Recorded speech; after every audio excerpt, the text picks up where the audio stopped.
I want to start off this session at least a little bit different than I usually do.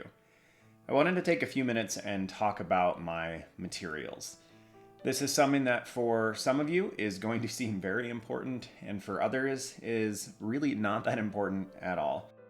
But it is something I get questions about, and I don't know how long this will take, and afterwards we'll go into the more traditional kind of world building and discussing topics. And if that's what you want to skip to that, you can go ahead and take a look at the timestamps below, and you can also look at the timestamp I'll put on the screen. But let's go ahead and talk about this for just a few minutes. This is the sketchbook that you see in 99% of my world building sessions, and it's the one that I use 99% of the time. It is a pretty standard sketchbook. It is 8 by 8 inches. I like the square format, particularly because it looks really lovely when it's expanded like this, but also it's just very different than anything I've used before, and I really rather enjoy it. The sketchbook came from Hobby Lobby here in the United States, which is not particularly important. The paper is a medium weight, and it is mixed media paper. Generally, I prefer doing this kind of stuff on Bristol, which is what a lot of my other sketchbooks are. This one is a little bit thinner paper, which makes it a little bit easier to work with. But it does mean that the paper doesn't absorb liquid nearly as well. Now, I have only used watercolor once in this entire sketchbook, so it's only come up once, but it's just a concern that you might have. This sketchbook for me is primarily beneficial because it's a small square. It's easy to tote, it fits into all of my bags, it doesn't take up a lot of space, I can sit on my lap and work with it, I can tote it anywhere I go, and that's been really, really beneficial for me. You'll notice too, I haven't talked about this much, but it's labeled. I have a tendency to keep way more sketchbooks active than I probably should at any given time, and so I try to make sure each is set aside for a particular purpose. This has bit me in the backside in the past, but in the last year or two, it's been actually really beneficial. The reason for this though, the reason this one is labeled Nether Void, which is the name of my, it's also spelled wrong, which is hilarious. But Nether Void is the name of my world that I'm working on in this book, and it's labeled Studies and Concepts. So I don't have any pretense of this needing to be perfect, that this sketchbook's going to have finished things or things that are beautiful. In fact, the first page in here is a bunch of drawings that I rather dislike.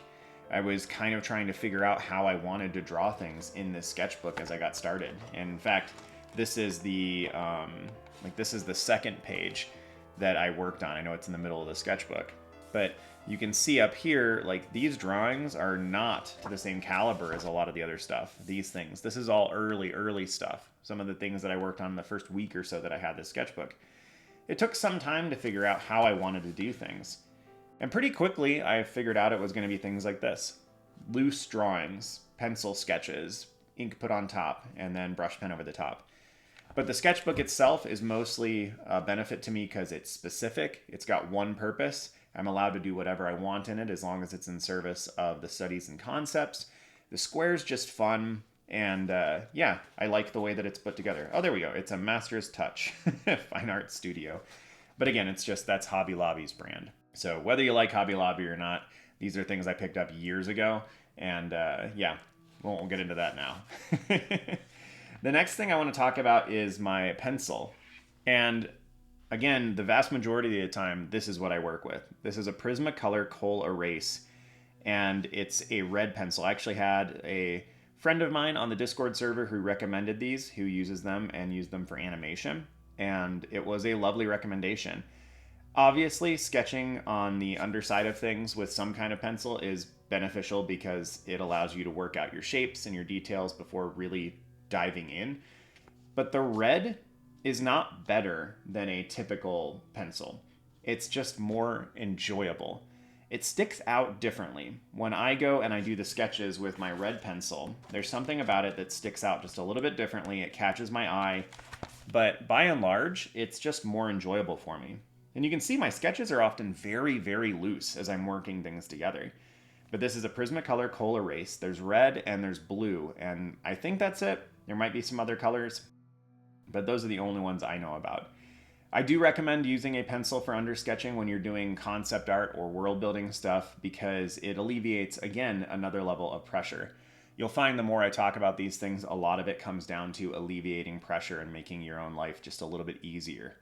It's difficult to try to bring something out of your mind, especially if it's something that you've got some emotional attachment to, and put it down onto paper. And so whatever you can do to alleviate that stress and do that in an easier, more efficient manner is going to be beneficial to you. Now after that, I use a series of pens, but primarily I use these guys.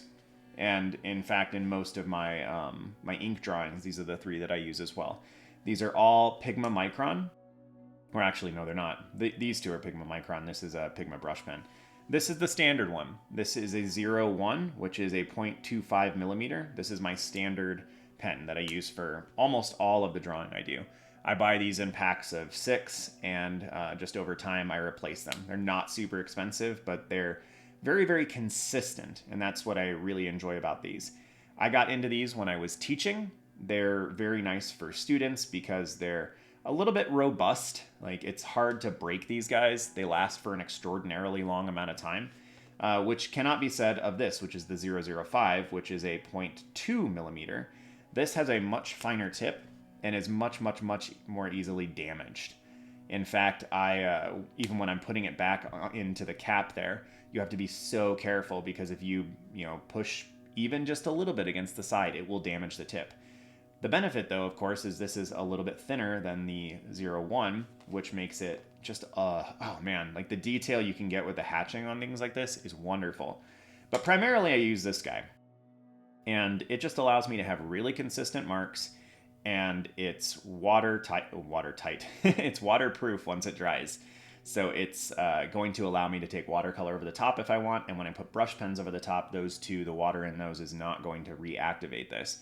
So it's just, yeah, I mean, the biggest thing here is it's consistent, it's widely available, and they're not very expensive. This one took me a long time to get used to. This is a brush pen.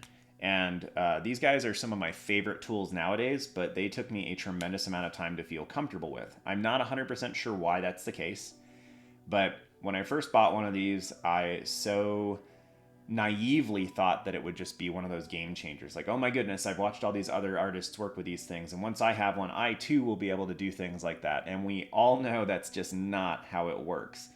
This guy took me at least a year to feel comfortable with. And it wasn't a year of using it every day or every week or anything. I would use it, get terribly disappointed, and then put it down for weeks and pick it back up, try something else. And after maybe 6 or 7 drawings, I finally got something where I was like, okay, that looks cool. But eventually I got comfortable with it, and I really enjoy it now. And the big reason I enjoy it now is that it gives me some variance in line width, which specifically for sketching like I do in here, I gotta find something that I've actually used this one for in this book. The line width variance, you can see some of it here. I've used it for the outlines on both these guys. It makes it feel a little bit more old school. It makes it feel more traditional and less like it's robotic. The problem with using these guys for everything is that because everything is totally consistent, it can sometimes feel like it's digital or like it's robotically crafted. And I don't like that as much. I like having some of the human quality. And of course, something like this, if you mess up, it's going to create a large mistake. But I find that when you work with a medium that allows for mistakes to happen, you're often more cautious, and sometimes those mistakes end up being intriguing and they end up doing interesting things. So those are the pens that I use, primarily the Pigma Microns. The 01 is the one that I use the vast majority of the time, but the other two are still a good part of my arsenal. This guy is also important. This is a Prismacolor eraser. It's not particularly important what kind of eraser you use in my experience. You want to make sure you're not using a really cheap one, but as long as you have an eraser that's going to take care of you, that's fine. I don't use the erasers on my pencils most of the time. They have a tendency to dry out and they're a lower quality material. So I will usually just keep one. But like, I've had this guy alone for years and years and years, and these are just a couple dollars. I just think it's important to have a singular eraser for these kinds of things. And also just make sure that your ink is absolutely dry before you try to erase it, or you're going to make yourself sad. The next thing that I use, and something I use incredibly commonly in these guys, and you can see it here with all this color, is my brush pens. And these are pretty much the brush pens I use for everything. They are King Art twin tip brush pens. I had a smaller set, I think of 48 originally, and then eventually I bought a set of 96. I have taken several of them all the way through to where they are running out of ink, but it has been a tremendous amount of time before that happened. So I've been very happy with this product and very happy with how long they've lasted. I wish that I could get a set that was just the grayscale, because those are the ones that I run out of the most frequently. But these are amazing for what I do. They don't blend super well. If you want to use alcohol markers for blending, they're going to do a much, much better job. But most of what I'm doing here, I don't really care. I'm trying to get a quick kind of image of what something looks like. If I really wanted to blend well, I would use watercolor, alcohol markers, or I would even just take it in and do it digitally. That's not necessarily what I'm so concerned about in this sketchbook. And if you're working on concept art, I would encourage you to work with something that's just going to allow you to get your ideas down quickly rather than get them down precisely. You can always take things in digitally and hone them later. Now, I do have some others. This is a Tombow, which is a water-based brush pen, and I do have a pack of these that are just grayscale. I am not as happy with these guys as I am with the King Art. The Tombow seem to take a lot longer to dry, and they seem to be activated, at least in a smaller fashion, when you take other inks or other brush pens over them later on. So these guys I got to replace the grayscales, which I've used up in my King Art, but I am not as happy with them. They still work fairly well. They have lovely tips. They're probably technically a higher quality product, but I'm just not as big a fan of them. In general, these guys have been amazing and have done really, really well for me. And yes, the tips do kind of, blunt over time, but I have used them hundreds and hundreds of hours, and they're still doing pretty well for me. So those are my brush pens. Sometimes I will use watercolor. There was this one batch of drawings earlier that I actually had the sketchbook on that I'll go back to now. These are done with watercolor. In this sketchbook, I haven't used a lot of watercolors, but this is my standard kind of watercolor set. I've had this one for a very long time. Sorry about the focus there, because we're using so many different things. I have the camera set to autofocus, so it will do a reasonably good job there, but not always a perfect job. But these guys are pretty good, mostly because they're easily transportable and it's easy to open these up. I don't know what brand this is. It doesn't seem to have a label on it. I bought several of these over the years, and generally when I need a replacement, I just look online, and I'm never 100% sure how to look them up, like stackable watercolors maybe, but there's a couple different brands that make these guys. They're not expensive. The big thing for me is I like to get a watercolor that has a lid like this, because I can use that for mixing colors. And I like to find one that has a variety of greens, because greens are terrible to mix. And I like to find one that has some white. I'm not sure where the white is here, because these guys are stuck together pretty hard, but there should be white on one of these guys. And that's something that's kind of important to have for me, because it allows me to do some highlights over the top or to make a more muted version of a color. So watercolors, I don't use a lot on this channel for this kind of stuff, but they are probably a better long-term tool than the brush pens. They're just a little bit slower. Obviously then, you need brushes. These are not anything special. These are random brushes I've accumulated from sets over the years, or I've stolen from my oil and acrylic painting. Do not mix oil and acrylic and watercolor brushes. It is best to have them sequestered. You technically can use acrylic brushes and watercolor brushes interchangeably, but I would recommend, if you have the ability, to sequester your brushes. The big thing is, don't use oil painting brushes that you've used for oil painting already for watercolor, because they'll mess things up.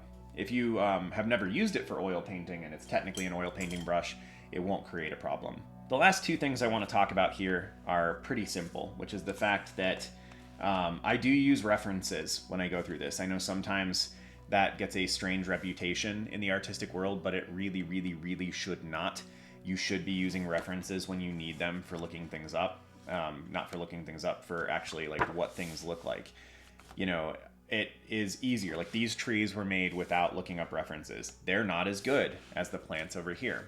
The trees that I've done here, this one was no reference, and then after some research I got into these guys, and these ones are better. use references. I have an older iPad that sits right here, right off the screen. You can't see it. And I will use that to look up references. I've also got my screen on my computer over there at my desk.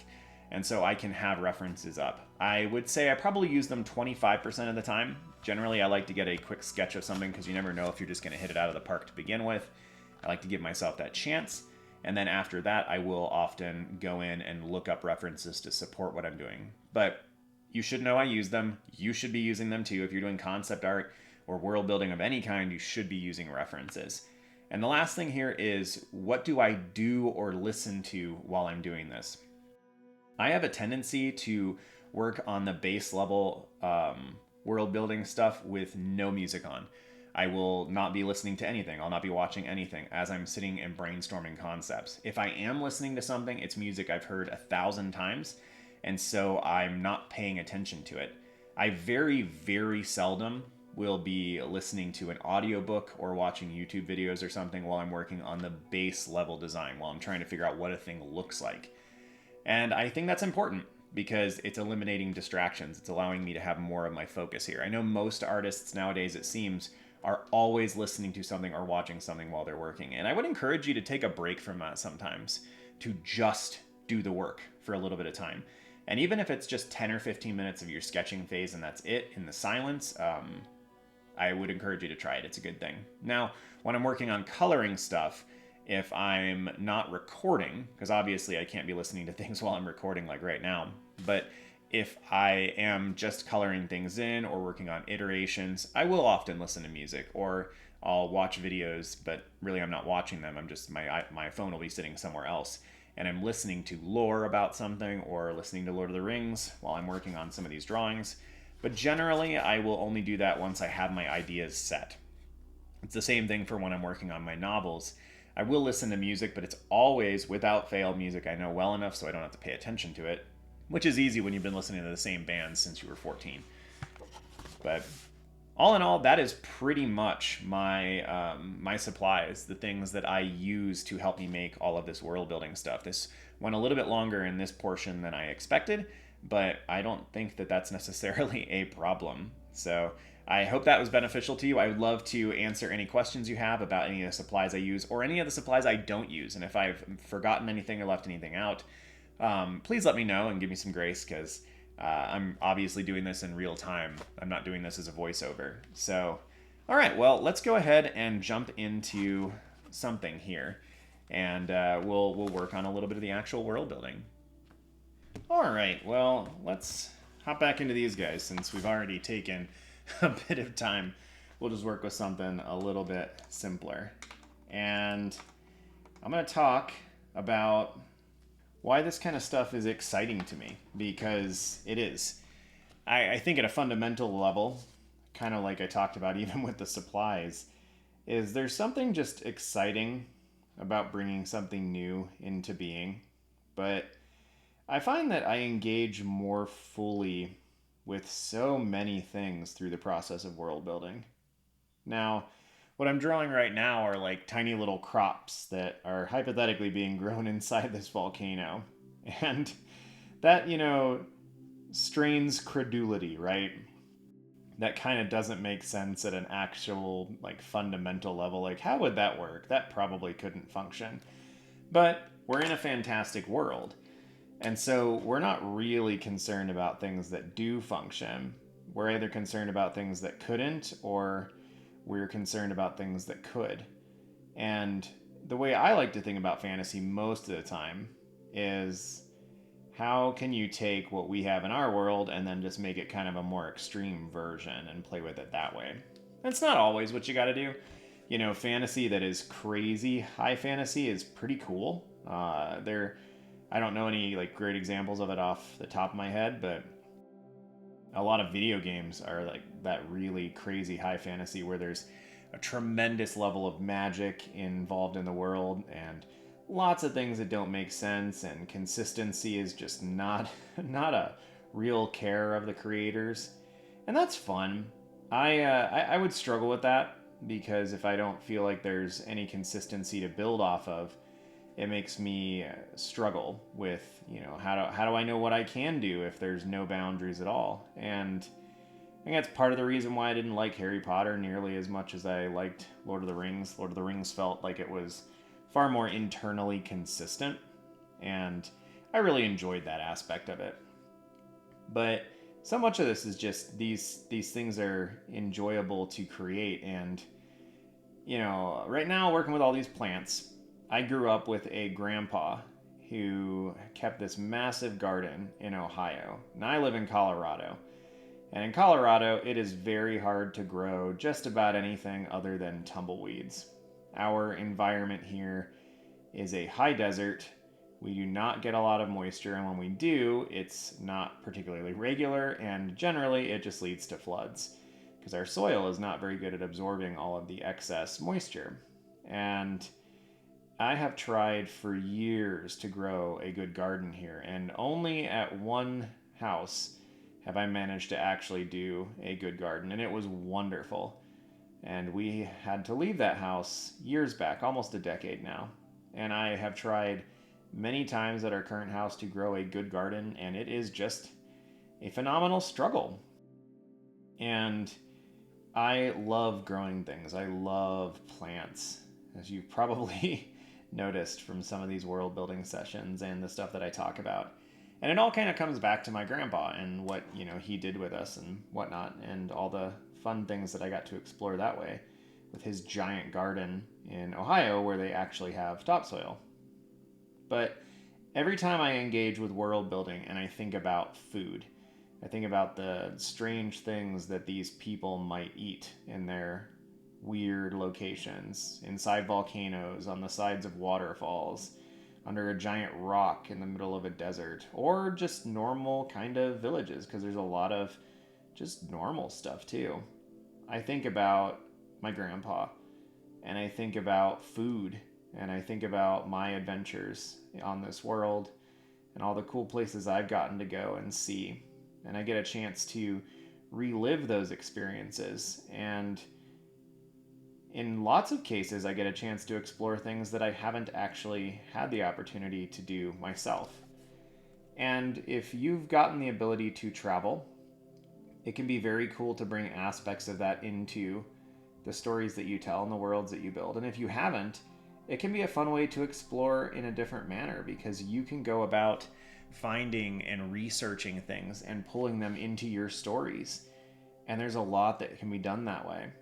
I find that the world building gives me an ability to engage with the world that I have explored and seen, and also places that I haven't. I get to explore interesting kinds of animals and fun things that are never going to be something that I get to see in reality, but I get to build pieces of that in my stories.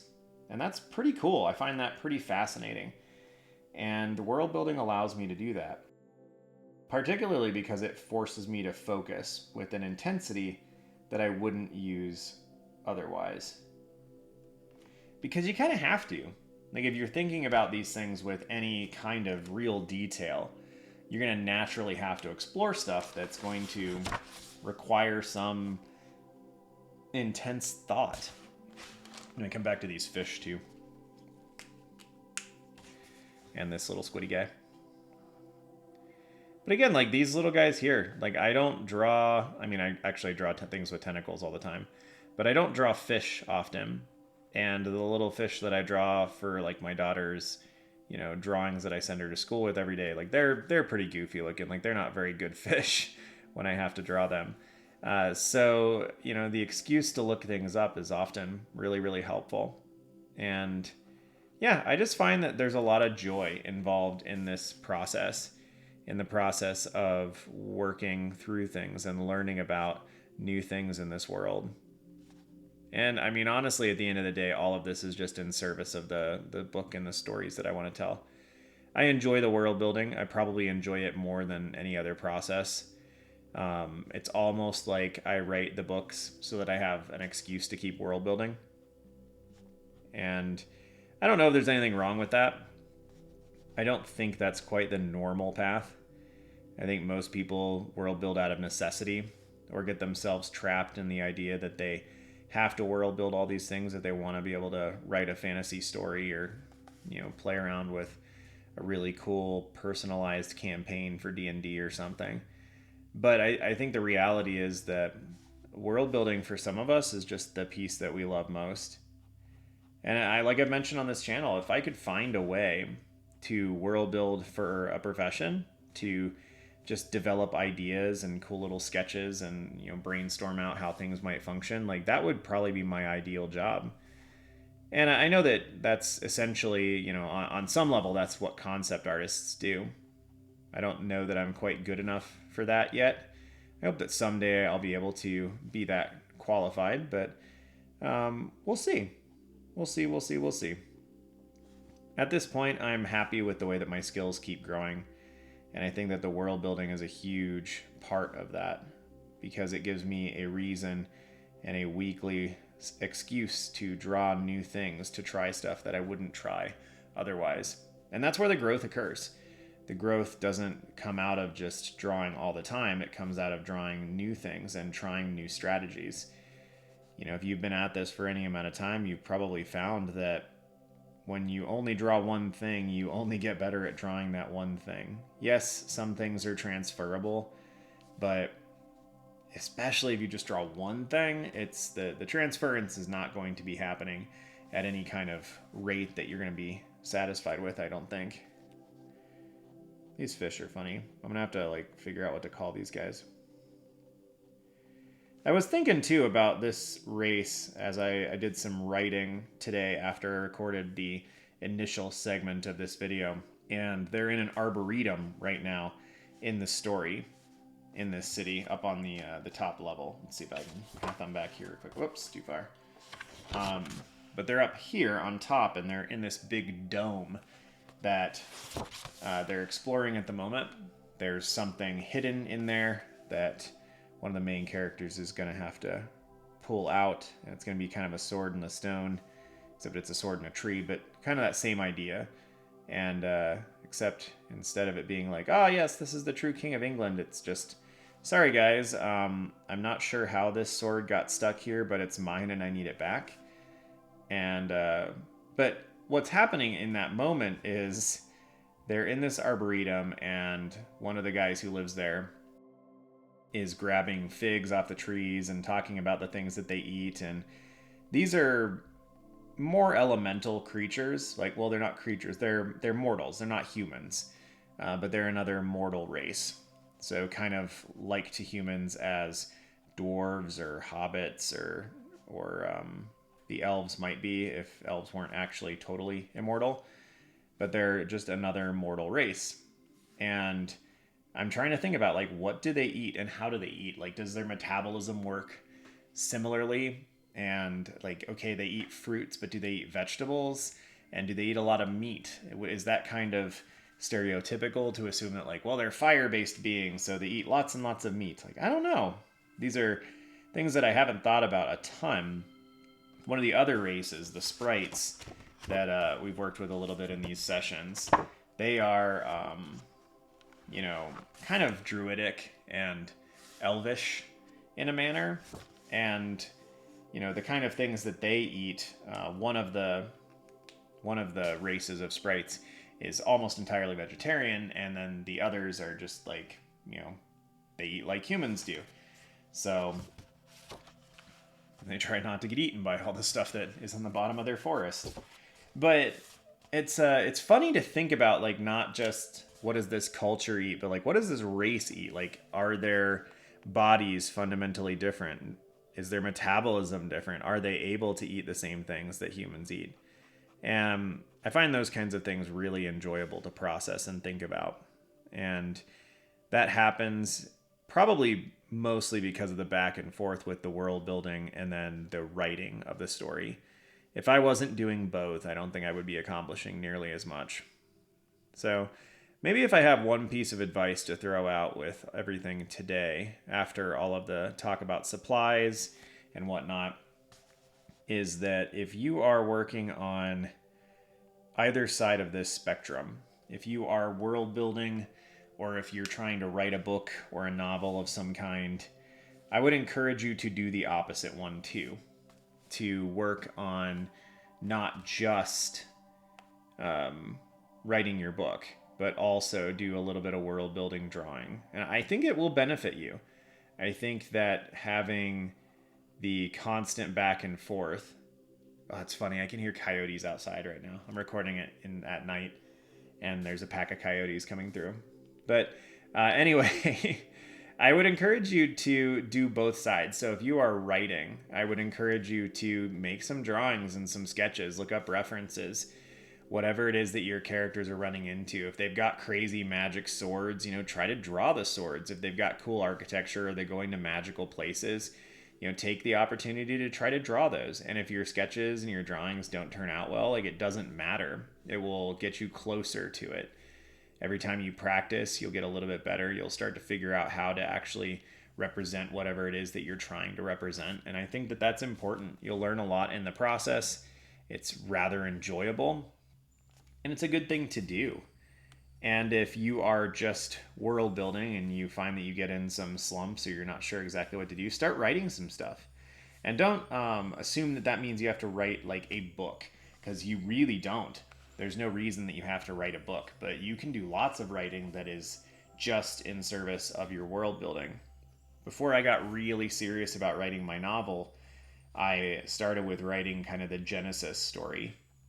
If you're not familiar with the Bible, the book of Genesis is essentially a legendary / mythological story of how the world was created. Obviously the Jewish people and the Christian religion believes that those are not just mythological, but that those are real representations. And there's a lot of different ways that you can kind of interpret that and look at it, regardless of where you're coming from. But I wanted to write a text like that, which is essentially the story that the people in my world tell themselves about how reality came to be. In this case, I am writing it as if it is true. However, it is a story that's been handed down as well. So it's like, some of this is probably legendized. Were these literally the words that the gods said to one another? Probably not. But again, even if Genesis is true, are those the exact words that Moses said? Well, no, probably not, because he's writing these down, even with God's aid, hundreds, if not thousands of years after the fact. And the point of the scripture is different than just giving us a perfect, play-by-play account. And that's how most mythological and legendary texts are in what they're trying to accomplish.